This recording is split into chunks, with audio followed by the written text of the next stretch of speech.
Good morning, class. This is your teacher, Miss Farish, and welcome to my video lesson over chapters 1 through 3 from our book, Women Pilots of World War II by Jean Haskell Cole. First, we will start by going over our quiz. You should have taken this quiz before getting on this lesson. It was due at 10, and we will discuss it. This is what your quiz would have looked like, and you would put your email address so I can update you on your grade. We'll start with the first question. What year did training of the women pilots take place? And you should have put 1943 because that is when it took place and they began training. Question number 2 was, where did most of the training for the WASPs occur? Your answer should have been Avenger Field because this is where the bulk of their training was done. Question number 3, what plane did the women like flying the least? And that would be the BT-13. It was heavy and bulky and really hard to fly. All right, and where was the base camp for the WASP? This was Sweetwater, Texas. That's where they trained and where Avenger Field was and everything. And the next question, in 2 months, how many hours of flying time did the ladies rack up on the PT-19? They racked up 60 hours. 60 hours was the correct answer, and that's actually quite a lot of hours. Number 6, the women who joined WASP were already pilots before they arrived. This was true. They were already pilots before even beginning. Number 7, what troubles and issues did the women face? You were supposed to name at least 2. One example would be like sabotage. Why did these women join WASP? Name at least 2 reasons. One reason was because they wanted to do their part in the war. So that was kind of us going over the quiz. I hope you all pass with flying colors. And just a reminder, you will have a quiz tomorrow when we come into class. Next, we're going to talk about how you're going to get graded for this video and your participation for it. You will need to leave at least 3 comments or replies, and they must be at least 100 words each. They can be things like what you liked or disliked about the chapter, what you had trouble understanding, or general comments or replies. They are 5 points each, so up to 15 points. We're going to start with chapter 1, which is how it began. It began in Sweetwater, Texas in September of 1943. 112 women ages 18 to 28 joined the WASPs and started training, and all were pilots before they arrived. Many do not know that. Now you may wonder what it was like in the sky. Page 9, paragraph 4 says, besides, it is so beautiful up there, not like anything on earth, but like a whole different world, a world of glittering blues and whites, gold streaks of sun bouncing off the spinning propeller, everything in motion, a fluid world of color. The government sponsored a civilian pilot training program for pilots so they could get their commercial license, fly multiple different kinds of aircraft. And women participated at a 1 to 10 ratio in the program. For every 10 men, there was 1 woman. And many joined the WASPs, or Women Air Force Service Pilots, to get free flight training. Page 14, paragraph 1, the author discussed that there was many WASPs who spoke about squeezing in by various methods because they wanted to help in the war. The country was totally involved and everyone wanted to be in it. And more than half of these 112 women washed out of the program and did not make it. Now, chapter 2 covers Avenger Field and primary training. Avenger Field, many of the women were excited, the roar of the planes, marching field, huge mess hall. They weren't used to it, and they were excited about the militarization and march to classes and the hours they had to keep. It was all very new to these women. Also in chapter 2, it discusses strict instructors who were rude and tough on these women. On page 26, paragraph 4, there's one instance where the instructor would take the control stick and wiggle it back and forth rapidly, and it would cause the student's control stick to hit their knees, and they'd end up bruising from it.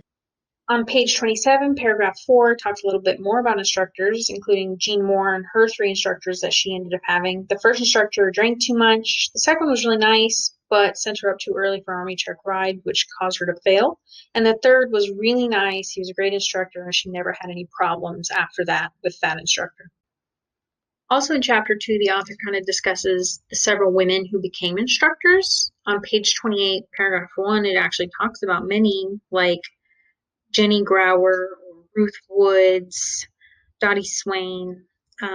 Many said they were really good pilots and they helped train the women. On page 32, paragraph 3, you would have found one of your answers in the quiz, where it was early November and class 44 W2 completed the PT-19 training, and in less than 2 months' time, they had racked up 60 hours of flying time on the PT-19. On page 34, paragraph 2, the women actually talk about how Avenger Field was a wonderful time in their lives, and they worked together in a common goal.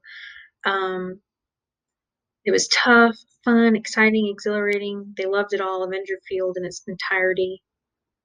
What we're going to discuss is ground school and basic training, chapter 3. On page 35, paragraph 1, it actually talks about how many hours were spent in the classroom, on the marching field, in daily calisthenics, and in mundane chores such as cleaning the barracks and washing clothes or writing letters home.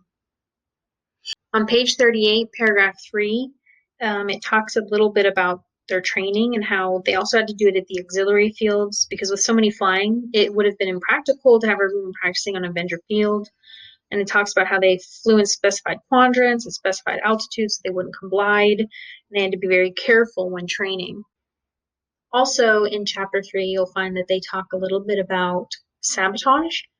Many thought it was just probably carelessness, but there was many suspicions that a lot of the accidents that happened was caused by sabotage. And one of the people that had to face this was Lorraine Zillner when she was flying a BT-13. On page 40, paragraph 3, it talks about her experience where she was flying and suddenly the plane flew completely out of control and flipped into an inverted spin, and she had to use her chute, and thankfully she was able to get its release in time, but just before she hit the ground. She found out the rudder cables had been cut. When they looked into this, you could easily tell that someone had cut the rudders, and when she was just part of the way, and so when she was flying, she took off, she did a maneuver and they snapped. And, that was already hard dealing with that, but many people already hated flying the BT-13 because it was heavy, bulky, hard to maneuver.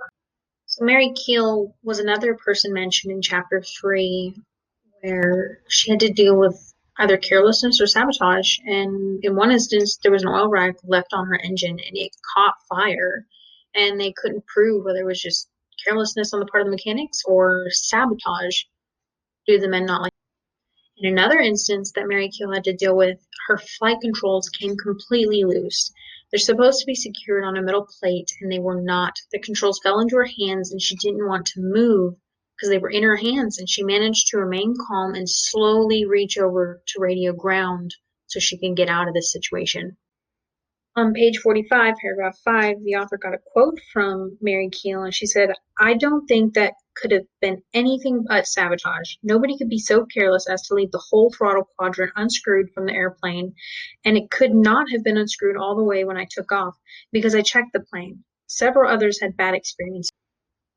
In chapters 1 through 3, these women faced so many challenges, and on page 46, paragraph 2, it says their next challenge would be shutting themselves into a little box of link and flying blind under the hood of the BT vibrator.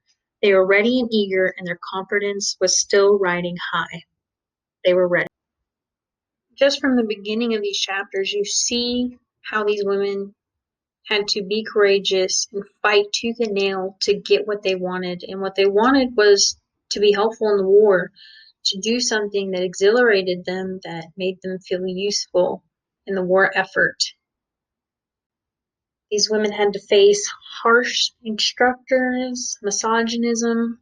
They had to face sabotage, dangers at every turn. It was already dangerous enough that they were flying these planes, but it was also dangerous because not everyone was on their side. Not everyone wanted them to succeed at flying. Well, that was the end of this lesson. I want to remind you about the comments or replies. You need to comment at least 3 times or reply 3 times, and they each need to be 100 words each, and they're worth 5 points each. So 15 points is riding on you guys making your comments or replies as your discussion part. Now, we will be meeting tomorrow, and at the start of class, you do have a quiz over chapters 4 through 6, so make sure you read those chapters and study for your quiz at the start of class tomorrow, which is Wednesday. Thank you so much for watching this lesson. I hope you learned a lot, and have a good day.